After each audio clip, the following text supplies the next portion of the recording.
19 гасыр иктисадына эшчәнлеге белән зур йогынты ясаган, халыкны төрле кирәк яратлар белән тәэмин итеп торган сәүдәгәрләр турында сөйләгәндә, Айтуганов фамилияле эшмәкәрне дә читтә калдыра алмадык. Чөнки заманында аны иң бай сәүдәгәрләр рәтенә кертеп караганнар. Ниләр белән сату иткән ул? Ни өчен аның фамилиясе Казан тарихында уелып калган? Әнә шул турыда бүген Лена апа белән сөйләшәчәкбез. Лена апа, хәерле көннәр.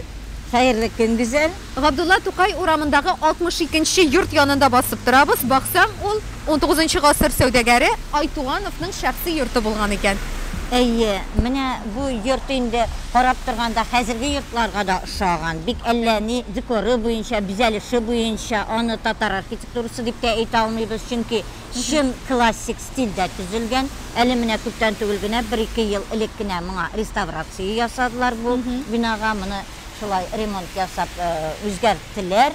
Хәзерге көндә бу Айтугановның шәхси милке булган шикелле, кемнеңдер шәхси милке.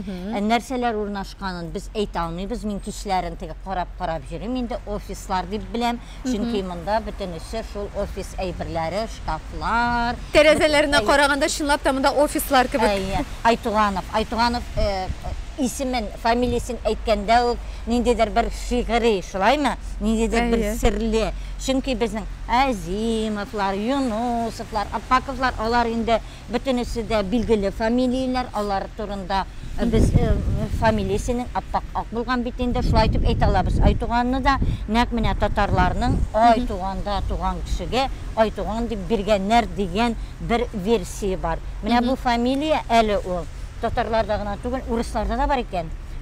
Бу әле Балкар Карашайларда да бар, Болгариядә яшәүче болгарлар да бар.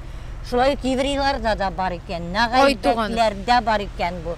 Нагайбәкләрдә бар дигәч, мин Айбагыр дигән сүзне искә төшердем. Көнбагыш, аларда Айбагыр. Шулай да без сөйләшә торган сәүдәгәр Айтуганов татар булгандыр инде. Татар булган, ул чынлап та татар булган. Һәм татарның да чын татар ягыннан чыккан Лаеш уязы, Казан губерниясе ул вакытта, хәзер инде Теләче районы, Зур Мәтәскә дигән авыл.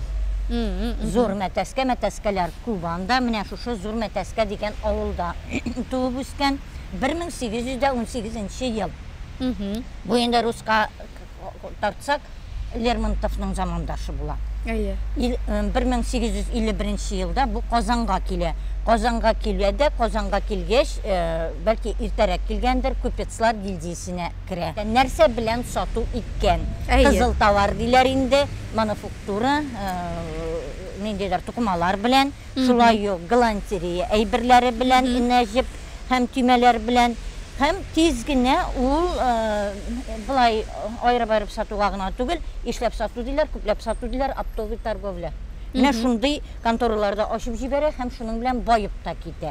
Менә монсысы инде шушы династияның башында торган Идрис Айтуганов дигән кеше. Бу йорт төзелә 1861 елда, 61-62 елларда Павел Тимофеевич Жуковский дигән архитекторның проекты буенча эшләнә һәм менә инде 43 елда бу йорт төзелеп биткәнче, бу йорт әле булмаган вакытта аның Исхак дигән улы туа.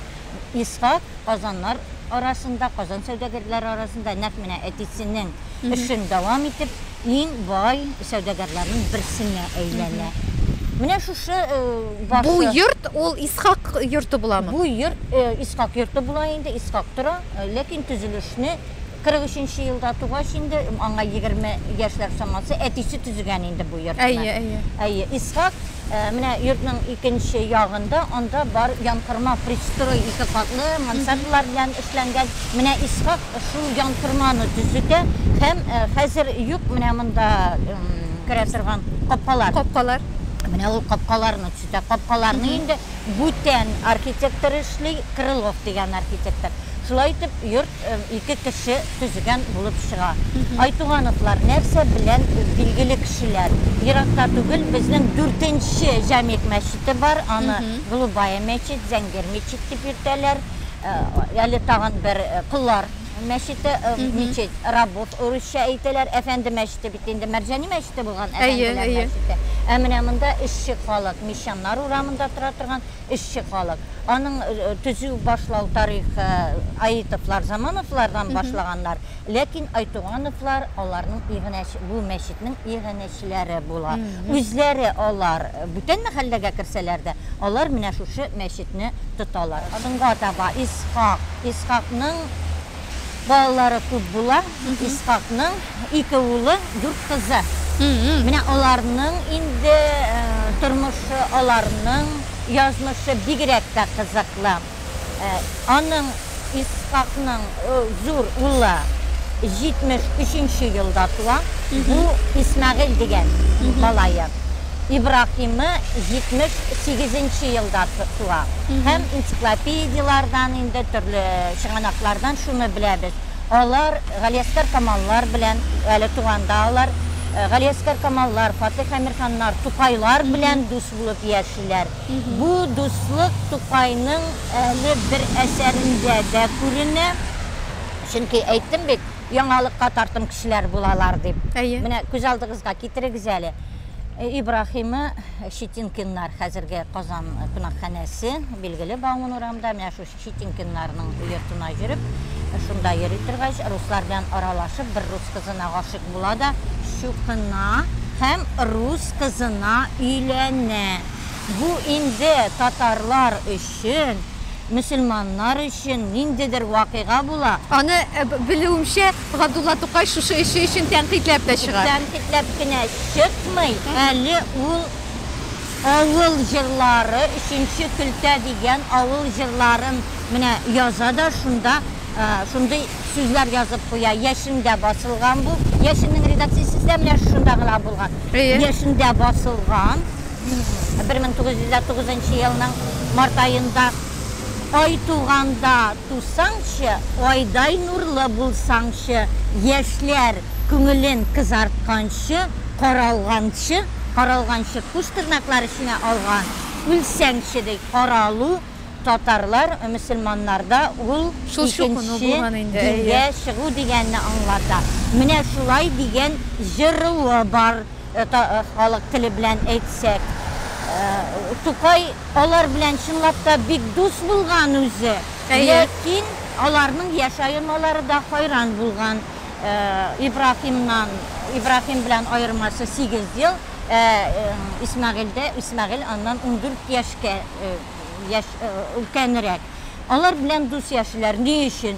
Менә каршыбыздагына Әл-Ислах редакциясе һәм Ибрахимнар, Исмәгыйльләр торган йорт. Менә шушы матур йорт, әйме? Менә шушы матур йорт. Димәк, монда Әл-Ислах редакциясе булган элек. Әл-Ислах редакциясе булган менә монда. Исмәгыйльдә, Ибрахимда анда кирип тә йөргәннәр дип уйлыйм. Инде мин менә шулай дуслашып китәләр. Тукайга 21 яшь, Исмәгыйльгә 29 яшь. Инде 1909 елда җыр язгач, димәк, ул вакытта инде Ибрахимы өйләнгән була. Менә шушындай гаилә аларның сәхифәләре. Һәм миңа içində нәрсә булган икән дигән сорауда кызыксына. Теге яктан яңгырманы күрдек, ишек алдында тавыклар. Тегән иле, мондый гына тавыклар түгел, пародалар. Нәселле тавыклар. Içində бу инде миңа бик кызык булды. Гаптрафикова, Лилия Гаптрафикова безнең доктор, фәннәр докторы. Менә ул яза. Ул аны былай гына язмый, теге үз алына, күз алына гына китереп, төрле опислар, төрле актлар буенча яза. Монда булган ореховая мебель, чикләвектән ясалган, чикләвекне күз алына китерәсез инде. Чикләвек агачыннан ясалган китап шкафлары, язу өстәлләре, шулай ук сәгатьләрнең корпуслары да шушындый ук бик тә затлы була. Түгәрәк сәгатьләр дә була, стена сәгатьләре дә була, көзгеләр һәм бронзадан ясалган шәмдәлләр, канделябрлар инде, люстралар, күз алдыгызга китердегез инде. Нинди күп монда бай йорт җиһазлары. Һәм дә Айтуган бәйете. Менә бу бәетне мин инде бик озаклап эзләдем. Чөнки Радик Салихов үзенең Айтугановларга багышланган мәкаләсендә шул турыда яза. Ибрахим шушы эшләр белән шөгыльләнә торгач, үзенең сәүдәсенә әзрәк салкынча карый башлый. Аннары ул фирманы тотам дип, сәүдәне тотам дип бик күп кредитлар ала. Белгән белмәгән кешеләрне үзе кредитлар бирә башлый. Шулай итеп банкротлыкка чыга. Һәм татар халык авыз иҗатында Айтуган бәйите дигән бәйит бар ди Радик Салихов. Мин аны кайдан гына эзләмәдем. Төрле җирләрдән нинди безнең чыганаклар бар. Казан шәһәрендә китапханәләрдән дә эзләп карадым. Ибрахимов институтына да мөрәҗәгать иттем. Ләкин андый бәйит юк. Бәлки ул чынлап та халык арасында менә шулай кайбер вакытта чыга бит 2-3 көнлек чыккан булгандыр бәйит, ләкин ул бәйтнең текстын кызганычка каршы таба алмадым. Чынлап та менә бу банкротлыкка чыккан Айтуганов турында әйме? Ул бит әле үзенең хәле мөшкил булуын күрсәтмәс өчен янына ярдәм сорап килгән кешеләргә дә башка җирдән акча табып алып, аларга бурычка бирә торган булган. Һәм чынлап та аның язмышы шул хәтлек аяныч тәмамланган. Соңгы көннәрендә ул бик зур мохтаҗлык кичереп менә күргән соңгы көннәрен дигән менә андый мәгълүмат бар. Чынлап та ул үзе үкенеп яза. Мин битте җәмгыять эше дип үземнең эшемне ташладым. Бу инде гафу итә алмаслар мине ди бабайларым, әтиләрем дип менә ул үкенеш белән яза. Ләкин тагын бу нәсел белән бәйләгәндә әле теге байлык турында гына түгел, нәрсә булган, нинди эшләр белән шөгыльләнгәннәр генә түгел, бу йортта 4 кыз туып үсә. Газиз Габайдуллинның әнисе нәкъ менә Өмегөлсем бу йортта туа. Гали Рәхим шулай ук әдип безнең әдәбият белгече, аның әнисе дә Биби Гайша шушы йортта тора. Мадам Азимова, иң матур хатыннарның берсе. Ул Азимов, Мустафа Азимовның хатыны. Ул да Фәхри Җихан. Мадам Азимова. Мадам Азимова. Дип йөрткәннәр үзе. Менә Мадам Шамил дип йөрткәннәр бит. Ул инде иң шибәр кызларның булса, красавица Азимова дип йөрткәннәр. Һәм дә иң кичкенәсе Зәйнәп Бану. Зәйнәп Бану яшьли үлеп китә. Аның малае Исмәгыйль, абысы хөрмәтенә, Исмәгыйль Усманов мәчетен беләбез.